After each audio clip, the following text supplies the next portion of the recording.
Welcome to Maestra Podcast, a podcast about art, education, and social justice, produced with the interviews from Maestra Productions documentaries.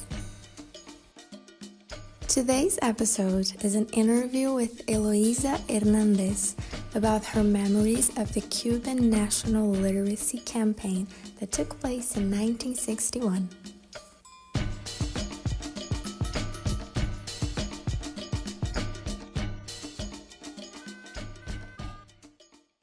Okay, my full name is Eloisa Hernandez Janeiro. And what do you remember the most about the literacy campaign, your time in the literacy campaign? The sense of freedom, the sense of liberty, the sense of feeling very great. I felt like a Goliath because you must go back to my age. I was a child. And this was the possibility I had to go away and to be with other people and do what I wanted to do. Analyzing things at that point in time, my parents, my dad and my mom, were my inspiration because at that time you didn't know what the revolution was. You didn't realize because you were a child. So you just went away and did what you had to do. That was it.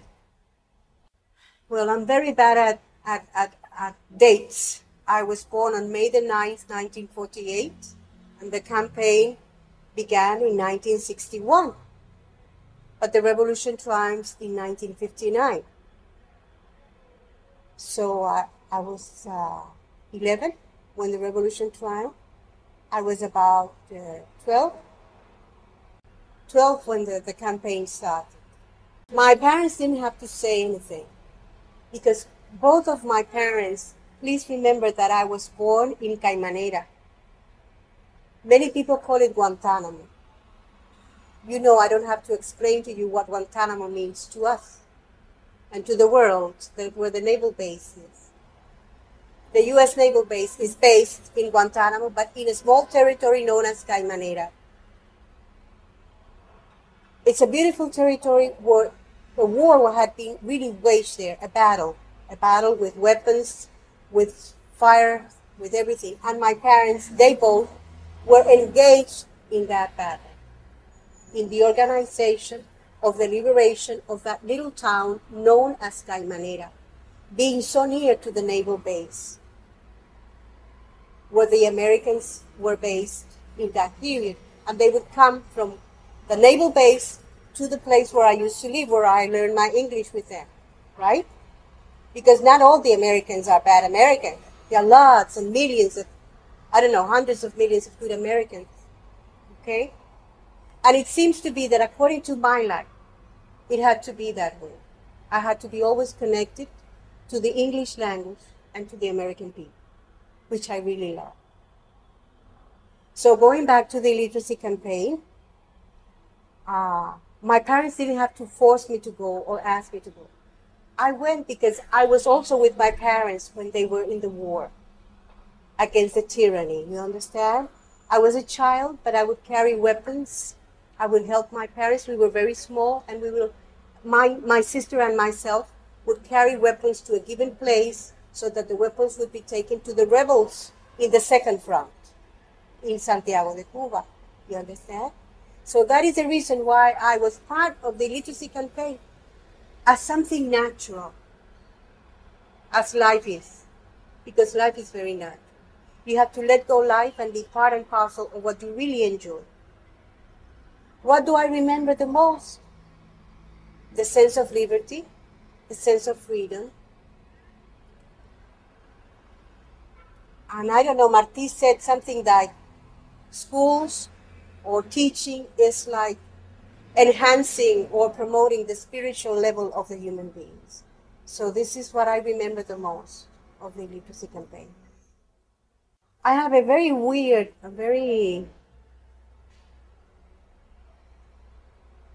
I've had a busy life. So you don't remember things because you think that someday you're going to be interviewed or whatever, right? So you do things, but I do remember the school. It was in the open. And I remember standing in front of the pupils. I do remember that feeling of feeling important, of being a big girl, not an adolescent, not a child, not having my parents tell me do this, do that. I think that the greatest thing that the literacy campaign had was the sense of freedom and spiritual enjoyment that all, meaning the teachers, the methodologists, and the pupils, and the so-called ignorant or illiterate had, because nobody is illiterate. Everybody has things inside, and what you do is you teach them to read and write. And then you provide that person with a sense of freedom that allows the person to read John Paul's encyclicals, to read the Bible, to read Fidel, to read Martin Luther King, to learn about Abraham Lincoln, to learn about Michael Moore or whatever. You understand?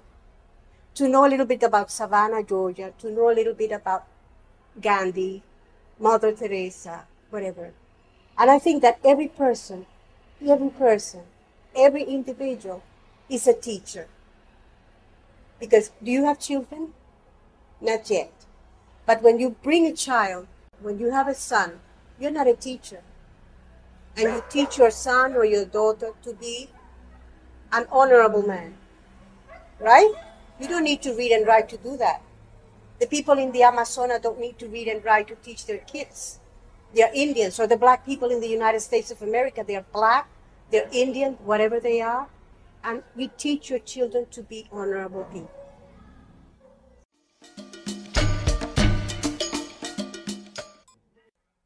Well, I felt a bit nervous. I thought I couldn't cope with that. I felt it was a very big thing. I've always been a shy person. You know? But I had to do it, and I had to teach them. I still preserve the list of the names of my pupils, their attendance to class. I have it in my book. It was a great experience. What do you learn from the people? Their humbleness. Because there were people who were old in my group, grandparents, women, because you know that Caimanera in the Guantanamo, it has been known only because of the prostitutes before the revolution. But there were not only prostitutes, the women who were prostitutes had to be prostitutes then, you understand? And they went to class, and they were free enough to go and learn. They were humble enough to sit and learn from a person who was a kid. And that is what you learn. I think that that is the grandeur of a process that has nothing to do with politics, that has nothing to do with a given establishment or a given process, mean it socialist or capitalist, but rather that rapport that you establish between persons that teaches the person to be he for himself or she for herself. That's the greatest thing. I think that that is the greatest battle without weapons.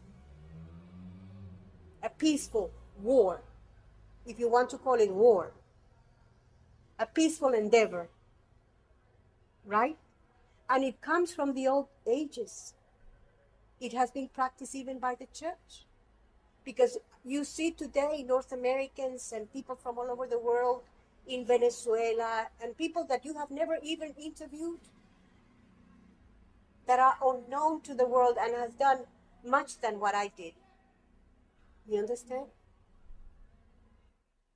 Well, I do remember that I was in shock, in panic, when the invasion took place. I remember the television. My dad had a television at home, and I remember the news that we had been invaded. But what shocked me the most was that the news. I remember I was coming from my aunt's house in El Nunque, in Caimanera, a little place, because the center was the part where the harbor was, where people would take the boats and go to the Navy and to the naval base to work. But you had to turn left and go to my aunt's house. And I remember coming from my aunt's house, and there was a church. And I heard the news, everybody had the radios, that the invasion had been crushed, the Bay of Pigs invasion. And I went inside the church. I have never been inside that church. I just jumped in the church, I sat down, and I said, finally the invasion is over. I was very much afraid of the invasion, but I was very, very much at ease when I realized that the invasion had been gone. It was over. For me, the bombs and the killings were over. That's what I remember the most. Caimanera is a small, very small town. I think that it's about 40 minutes away from Guantanamo by car. I lived in Caimanera, a very much underdeveloped place then. In 1958, the only thing that existed there was the production of salt, but not as mechanized as they are doing it now. The territory was divided into two, the little town. There was a place we could not, the good girls could not visit because it was the prostitutes. And then the center and the other half of the town was dedicated to the rest of the people in Caimanera. But I told you a while ago not to remember Caimanera only for the prostitutes. We must remember Caimanera for all the good people living there, for all that they did for the revolution, for their dedication to work there, to stay there. And after 1959, and after years have gone by, all the efforts, because they are in the, in the first line against that naval base, that piece of territory that has been illegally occupied in our country, as many others in other parts of the world, because of the,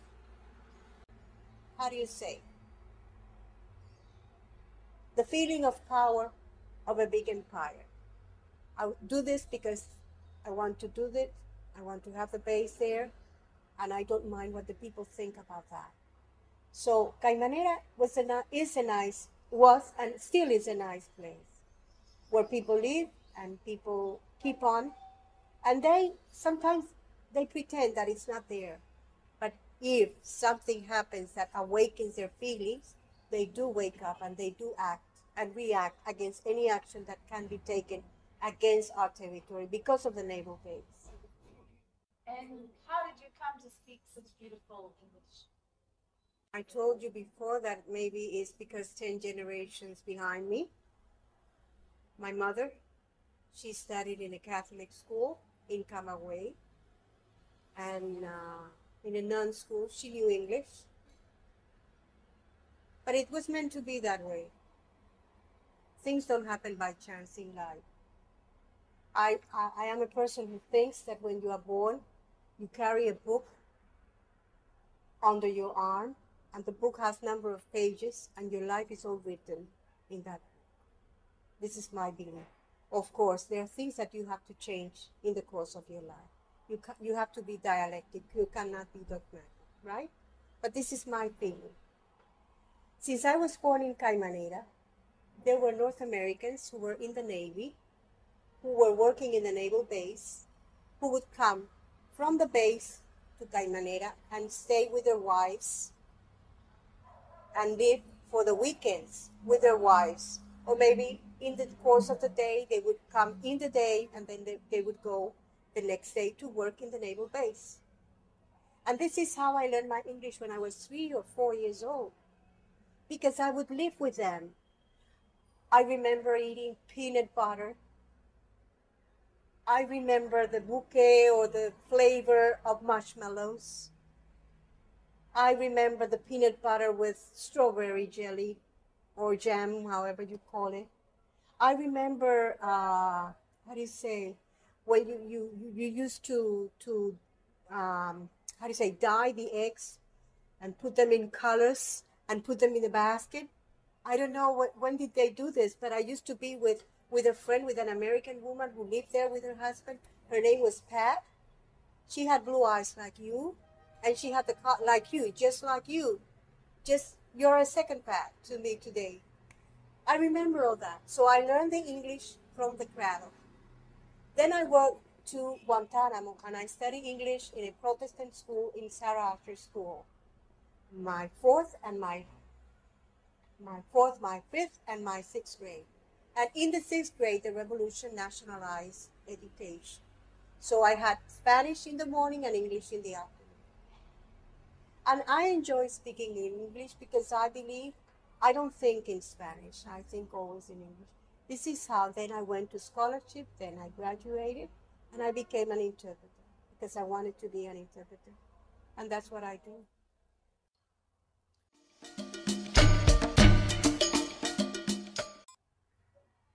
There is a term now used as solidarity, right? I didn't know that term when I was 11, 12, and that term didn't exist in Cuba. Solidarity came after the term, right? The term that we know is help, right? Not solidarity then. So it's to help others. It's nice to help other people. And that is what I carry, to help other persons and myself too. This I've realized after, right? When you stand here and you look at the literacy campaign, like you call in films a flashback, right? In the film industry, this is a flashback. If we have a flashback, what I remember is I told you before, it's a sense of freedom, it's a sense of liberty, it's a sense, you call it today independence, it's a sense of what we call today solidarity. I don't know how you call it in the church, right? Did you stay in touch with any of your students? No, because my life has been as fast and moving as a revolution. So I lived in Caimanera, then I went to Guantanamo, then from Guantanamo I moved to a place here in the old Hershey sugar mill, now the Camilo Cienfuegos, where I did my secondary school. And from them I went to Havana, to Miramar, to be a scholarship student and live in those big, nice houses as a scholarship student from 1964 to 1968, where I studied English. So then I didn't graduate, and then I went abroad, and then I translated, and then I met Stokely Carmichael, and I met this and that. So my life has been like that. I haven't been able to preserve my contact with many people.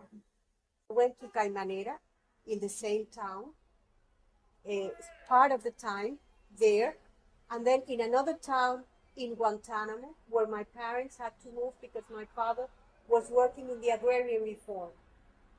So we had to leave our house and go to like a hut with 2 bedrooms. When it rained, the house was completely flooded, and we lived there, and there we finished the campaign. I remember I taught a man, I had to ask my father because I had forgotten. His name is or was Emilio, a black 50-year-old man. This is where I finished the campaign, together with other persons who went there. Yeah, older than me. Maybe taller, maybe not so old. I remember once when we were trying to have a person read one of the lessons in this booklet that we were given, because I didn't go to Varadero. You know that the persons who went to the campaign went to Varadero and had a stash there, and I didn't have a training. I just got the booklets and I went to teach. It was like that. I remember that I had troubles in teaching the person with the vocal O. It was very difficult for that person to really grasp the meaning of that word. And then one of the pupils themselves, one of the youngest in the group, stood up, and all of a sudden she stood up and she fell on the floor and she started, oh, oh, oh, oh. because as pretending that she had a pain. So the sound was what really made the person realize that we were talking about that letter. Other memories, I just remember the whole thing, the whole town, the whole people, a global vision. I was very, very young. I'm 58 today, but I was very, very young. I told you, you don't keep memories for the future. You just keep on living. You understand? Did you come to Havana to the big march at the end? No. No, and it was in the anniversary. I have to go back to the medal. When I received the medal here in Havana, when I was a worker as an interpreter in my workplace, I received the medal. But you don't work for medals. Those of us who went to the campaign, that's the best thing. That you don't work to get being recognized. You understand? Just like the priests, just like the religious people, just like many people in the world. I remember very much Mother Teresa. I read some of her works. They do things because you have to do them. You feel pleasure when you help another person. And that is like when you get gasoline. It's your insulin, it's your gasoline. And that is why I believe I want to ask you to let me go out a little bit of this illiteracy thing and the illiteracy campaign. People don't understand the Cubans and why we Cubans have resisted so many years of what they call, the establishment calls embargo, and we, in using the proper language, call it blockade. Why have we resisted so many years? Because we like to help other people. And other people like to help us too. That has existed before the money existed. Now they call it barter trade. It's no barter, there's no trade. It's just a linkage of people. You understand?